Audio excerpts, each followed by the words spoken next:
Just first of all, could we just get team news? Any injury worries ahead of Saturday's game? Yeah, probably only James Maddison is a doubt after the midweek game. So he's aggravated his hip again. So we'll see how that see what that looks like. What percentage do you think? What, 50-50 or maybe even less? Yeah, no, we'll see. After the Everton game, you talked about mindset and changing the mentality. Can you just expand on that a little bit? What's the mentality like of the players at the moment, and perhaps what needs to change? No, I think it's one where I think we accept collectively that we're in a little period where it's an adverse moment. Haven't quite had the results that we would want, but the challenge for us as a team is to come through that, and that's something that we'll look to do. I think the players, if we're talking spirit and honesty and character and mentality, then this group will be okay.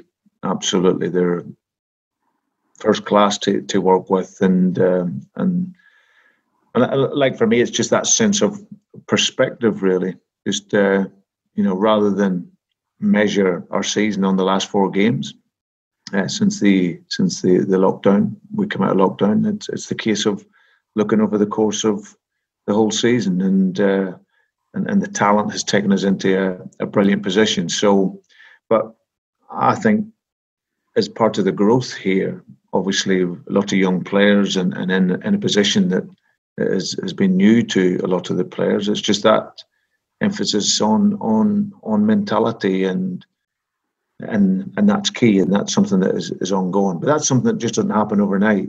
That's a process. That's developing a mindset, and certainly something that we've done very, very well over a long period here. But it's something that we need to continue to work on. Brendan, I think 7 of your players have started all 4 games since the restart. Is that something that perhaps you'll have to keep an eye on when it comes to freshening up your squad a bit? Well, of course, yeah. We always have to look at that. I think that in all the games since we've been back, we could have won them all. Watford, we should have. Brighton, we had opportunities and didn't. The Chelsea game, we played well for 45, but just quite sustain it. And we obviously the other night we were undone eventually by what was a poor decision, really. So, but no, we have to have a robustness as well. I think there's going to be a core of players that will play, and of course you make changes to freshen it up. But in the main, we're searching to get back to playing with that freedom and that expression again, and that's whether that's with changes or not, it's what we want out of our performance. A lot of attention, of course, on Jamie Vardy. Hasn't scored since the restart. Any part of you worried about that at the minute? No, I think that for Jamie has proven, and since I've come into here, he's been a breath of fresh air. Really, his talent. His goal scoring ability has been right up there for the whole period that I've been here. Of course, this period here probably now it mirrors where the team is at, But I also think that when he gets the opportunities, he will take them. And I think over the course of the games, he hasn't had many. So now him and I have spoken, about ways in which we can create him more chances because.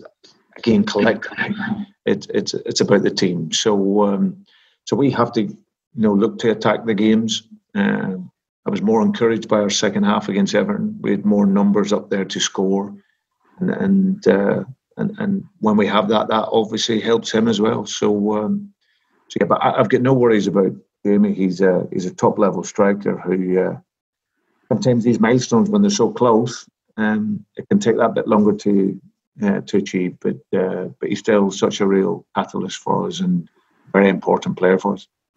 Given what's happening in the city at the moment with regard to the lockdown, is there any part of you or the players having any reservations about playing just now? No, none at all. I think that firstly, I would say that we're in a bubble here in terms of our training facility and obviously the games. We get regularly tested, so nothing really has changed on that front. And I think it's worth pointing out. I've seen a noticeable difference here in the city of Leicester, and that's a huge credit to the people of Leicester. Since the lockdown was extended, you can just sense that the city are doing everything they possibly can to adhere to what the government has asked. So they deserve a huge amount of credit for that. But within our football, we're tested. We're in a bubble, like I say, and there's been no worries for that. Last couple from me, Brendan. Just firstly, on Crystal Palace, they've lost their last two. They haven't scored in their last two as well. Is that perhaps a good time for you to be playing them? I can only worry about us. I know that Roy's done a brilliant job at Crystal Palace, and they're always a well-organised team, very difficult to play against. We had to play very well to get the result earlier on in the season up there, and we did play well. And we're going to have another similar performance. So, but football can change very quickly, and we're just searching for that moment that will kickstart us going again. And for us, that's what we aim to do. But we don't underestimate the challenge that we'll have tomorrow. And like I said, we'll be ready for it. You talked about the decision against Everton that went against you with the penalty. There was an incident that caused controversy with the handball rule, and Tottenham were on the wrong end of it yesterday. Just what do you make of the rule? Does it need changing? And if so, how would you like it seen changed? Yeah, it's obviously, we were disappointed with our decision. Both players up jumping for the ball and weren't looking at the ball. And Wilfred Ndidi has got his arm up there, but I don't know where he can lose his arm. He can't bring it down because he's competing with the defender. Both of them probably aren't going to win the ball. And of course, then it puts us 2-0 behind in a very important game, and ended up being the decisive goal. So, and obviously seeing the game last night, again, I've felt for Jose and the players, because through absolutely no fault of the player, it hit his arm or hand, and but there's a double punishment there, because they'll argue it should have been a free kick. They go on and score. They don't get the goal, but then they don't get the free kick back just outside the box. So I think it's definitely a ruling that will be looked at the end of the season, because I think if you can apply common sense to it, that would be that would certainly work much better, I feel. Whereas it's very forensic now, football, and you're just starting to lose the spirit of our game with decisions like that. Thanks very much. Cheers. Hi, Brendan. Hi. I spoke to Harvey Barnes yesterday. He mentioned pressing the reset button, I think mirroring what you said after the Everton game. Is that the kind of key word for you this week? Yeah, I think it's just looking at the reality of it and having that perspective, Rob. It's, as a team, what we've contributed over the 32 games up until now is seen as in a fantastic position. And like I say, it's in these moments when you're not quite getting the results, you can become a little bit rigid and or emotional. But that's not in our thinking. We're very much clear, collectively, like I say, and individually. We know the period that we're in. We've been absolutely first class up until this point. We've had a couple of results and a few results over a period of time that hasn't quite gone our way, but that doesn't calculate the worth I have for the team and for the performance that they've had. So we're still in a brilliant position. I wouldn't swap it for any other position. And for us, it's the case of just, like I said, going in and playing with that freedom, all within the structure of how we work, being really aggressive in our attack and our defence, and then letting our talent work for us. And that's something that's worked for us over a period of time now. And like I say, we're in a little period where, okay, maybe the confidence does take a hit. But it's a case of, again, just the importance of our perspective and looking to get going again. And you do that by working hard and tirelessly, and then hopefully the luck changes for you. Harvey's one of many young players in your team. How much will he and the rest of them be learning from this period, which is probably for the first time this sort of pressure maybe that they're experiencing in their careers? Well, it's a different pressure. I think football players, they live and play with this pressure all the time. But of course, it's a different pressure if you're not quite finding the consistency. But it's what this group also needs, because in order to develop your leadership qualities, which I believe you can do in time, you need these moments where it doesn't go quite well for you and how you won. So it's then reacting to that period and finding the way. And that's something that, in fairness to the squad, they've been absolutely brilliant. And, like I said, we accept that collectively where we're at. And the challenge for us as a team is to overcome that. And the way you do that is by working even harder and, like I say, having that sense of perspective as well. So that's something that I'm currently managing. And like I say, ultimately, the responsibility is with me to get the team back playing to the level that we want to be at. You mentioned about leadership there. This will be your 400th league match as a manager. Firstly, how proud are you of that achievement? And also, do you have a kind of mechanism in place for when you are going through slightly leaner patches like now? No, I think the experience tells you not to be too emotional.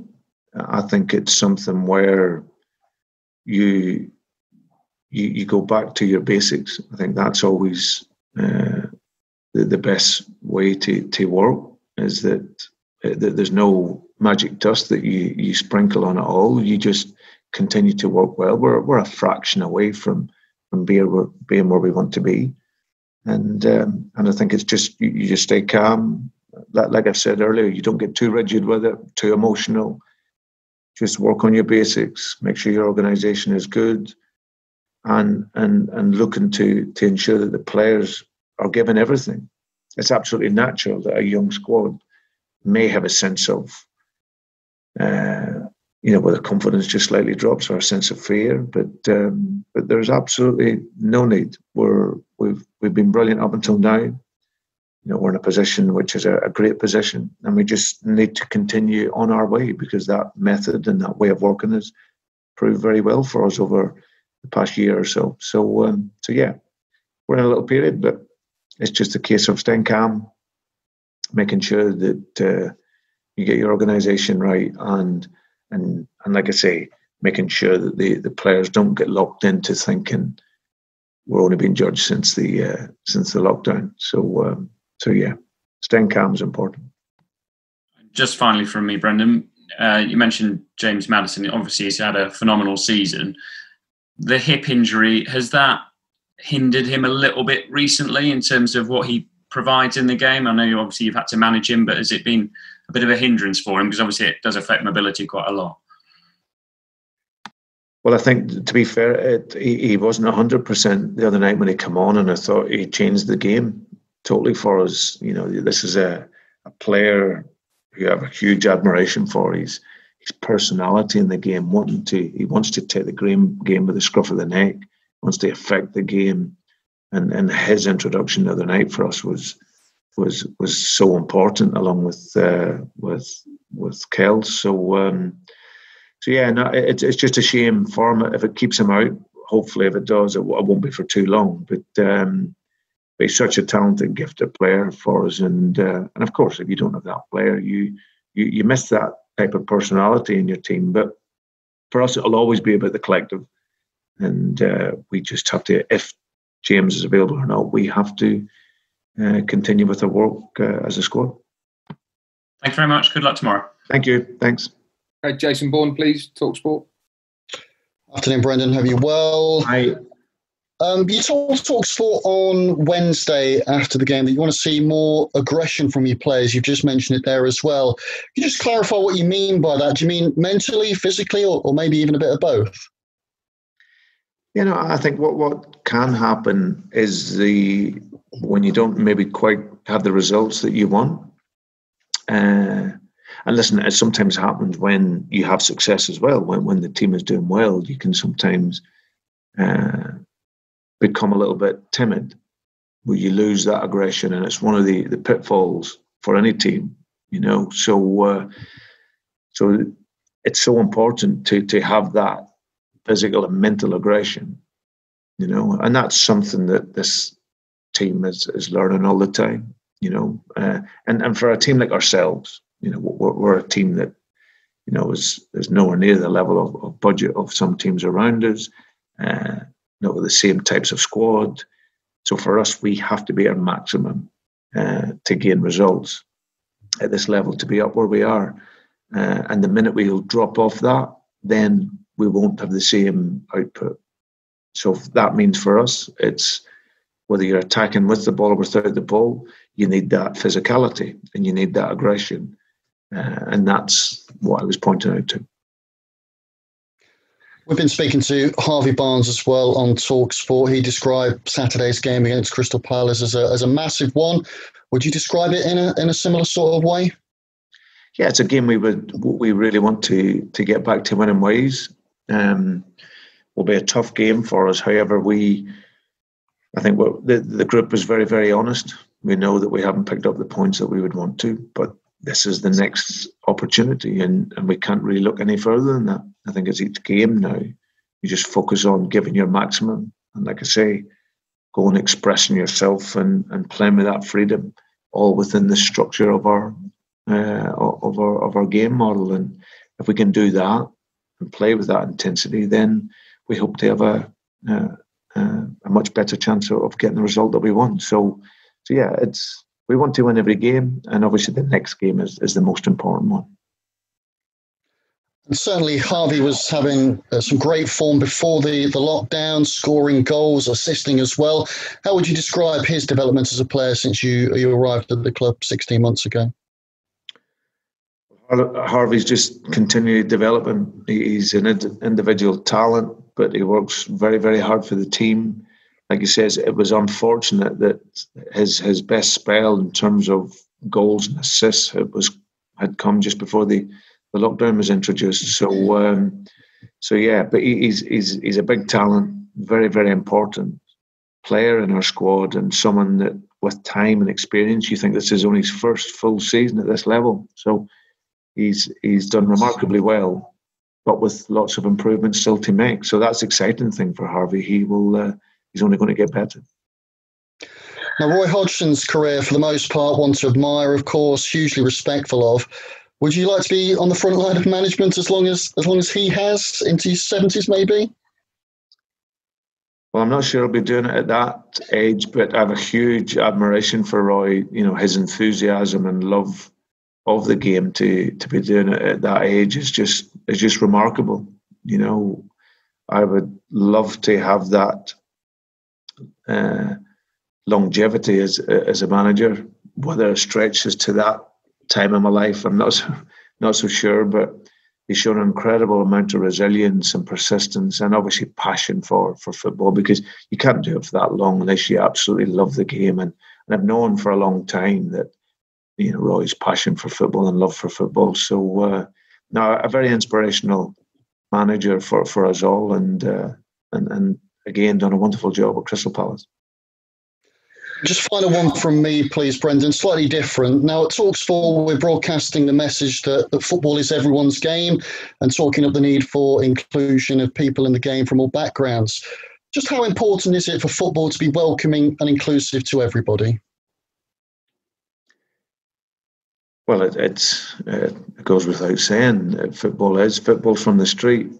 That's where the game came from, and that's where we're all educated as people, and everyone comes from the street, more or less. So yeah, it goes without saying. The opportunity that is there for everyone, and has to be there for everyone in a football perspective, no matter what colour, creed you are. So yeah, it's for me, it's not even a discussion point.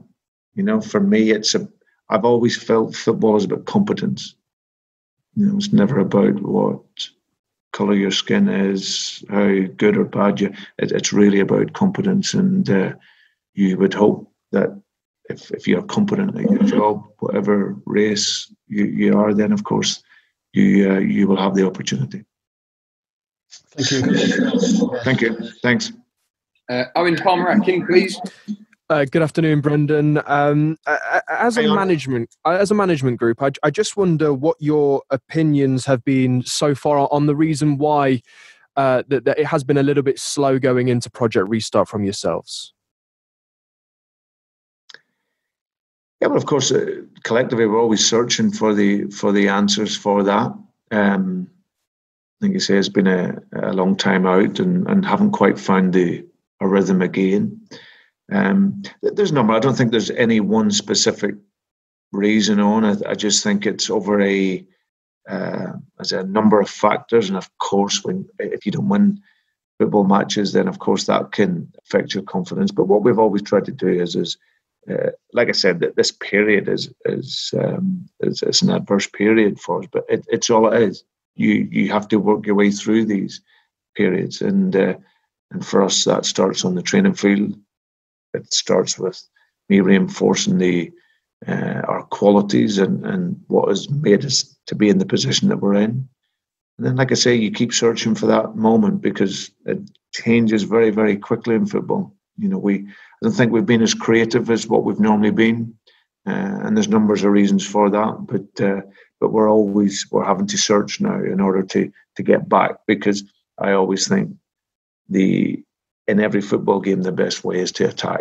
That's without the ball and with the ball, and we'll look to get that attacking mentality back as quick as we can. But of course, when you get results, that improves that. So from a management team and a coaching staff, it's always constant. You're always looking to improve, whether you're succeeding or whether you're in an inconsistent spell, and that's something that we will always look to do. Crystal Palace have also had a bit of a difficult start to Project Restart as well, and there's been some strange results. Has it led maybe to a bit of unpredictability with every side coming in and playing in empty stadiums and whatnot? Is there that unpredictability there that there might not have been before?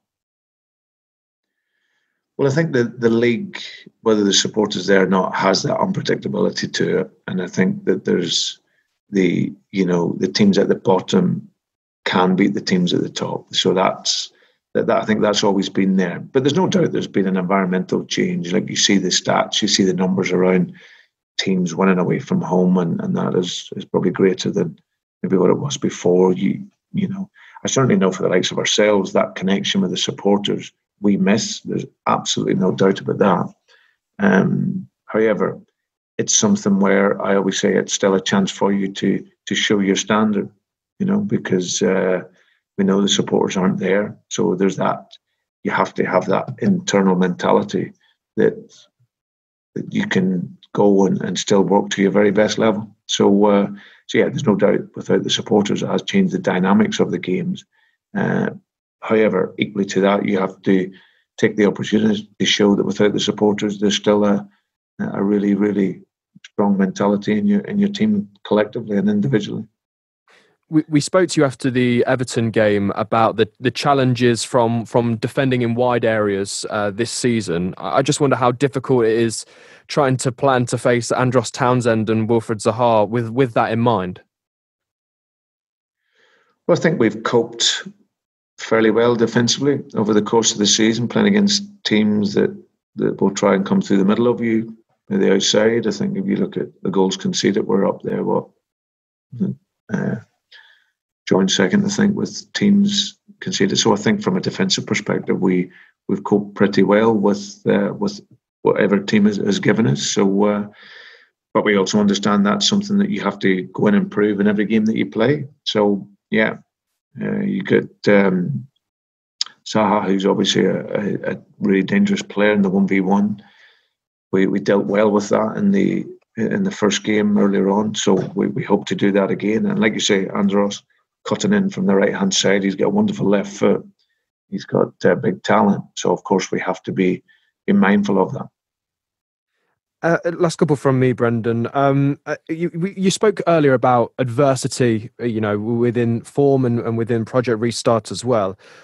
How important is it to be and to keep the players on being level-headed and not almost build a game up to be more than what it is and almost bring pressure onto yourself? How important is that?